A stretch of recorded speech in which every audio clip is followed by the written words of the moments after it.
بسم اللہ الرحمن الرحیم۔ مالدیپ ایک ایسا ملک جو صرف 2 ماہ میں بدھ مت چھوڑ کر پورا مسلمان ہوا۔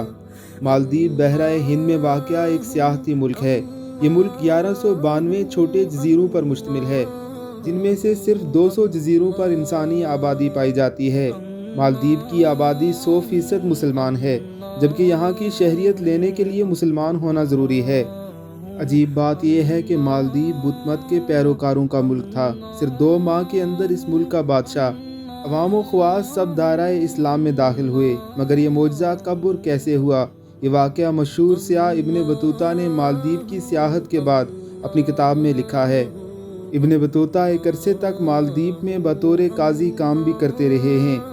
وہ اپنی کتاب تحفۃ النظار فی غرائب الامصار و عجائب الامصار میں لکھتے ہیں کہ مالدیپ کے لوگ بدھ مت کے پیروکار تھے اور حد درجہ توہم پرست بھی۔ اسی بد عقیدگی کے باعث ان پر ایک عفریت یعنی جن مسلط تھا۔ وہ عفریت ہر مہینے کی آخری تاریخ کو روشنی اور شمعوں کے جلوں میں سمندر کی طرف نمودار ہوتا اور لوگ سمندر کے کنارے بت خانے میں ایک دوشیزہ کو بناؤ سنگار کر کے رکھ دیتے۔ وہ عفریت رات اس بت خانے پر گزرتا اور صبح وہ لڑکی مردہ پائی جاتی اور لوگ اس کی لاش کو جلاتے۔ عفریت کے لیے دوشیزہ کا انتخاب بذریعہ قرعہ اندازی ہوتا تھا۔ اس بار قرعہ اندازی میں ایک بیوہ بڑھیا کی بیٹی کا نام نکلا تھا۔ رو رو کر بڑھیا نڈال ہو چکی تھی۔ گاؤں کے لوگ بھی بڑھیا کے گھر جمع تھے۔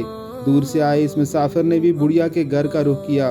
اس کے استفسار پر اسے سب کچھ بتا دیا گیا کہ عفریت کے مظالم کتنے بڑھ گئے ہیں۔ مسافر نے بڑھیا کو دلاسا دیا اور عجیب خواہش کا اظہار کیا کہ آج رات آپ کی بیٹی کی جگہ بت خانے میں مجھے بٹھایا جائے۔ پہلے تو وہ لوگ خوف کے مارے نہ مانے کہ اگر جن غصہ ہوا تو ان کا انجام بد ہو سکتا ہے، لیکن مرتے کیا نہ کرتے وہ راضی ہو گئے۔ مسافر نے وضو کیا اور بت خانے میں داخل ہو کر قرآن مجید کی تلاوت شروع کر دی۔ عفریت آیا اور کبھی واپس نہ آنے کے لیے چلا گیا۔ لوگ صبح سویرے بت خانے کے باہر جمع ہوئے تاکہ لاش جلائی جا سکے، لیکن مسافر کو زندہ دیکھ کر وہ سکتے میں آ گئے۔ یہ مسافر مشہور مسلم دائی، مبلغ اور سیاح ابو البرکات بربری تھے، اور برکات کی آمد اور عفریت سے 2 ہاتھ ہونے کی خبر جنگل میں آگ کی طرح پھیل گئی۔ بادشاہ نے شیخ کو شاہی اعزاز کے ساتھ اپنے دربار میں بلایا۔ شیخ ابو البرکات نے بادشاہ کو اسلام کی دعوت دی اور بادشاہ نے اسلام قبول کیا، اور صرف 2 ماہ کے اندر مالدیپ کے سب لوگ بت مت سے تائب ہو کر مسلمان ہو چکے تھے۔ یہ 1314 کی بات ہے۔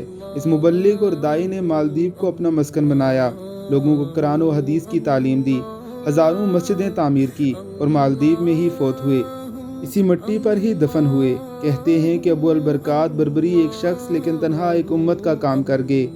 آج بھی ان کو برابر اجر مل رہا ہوگا۔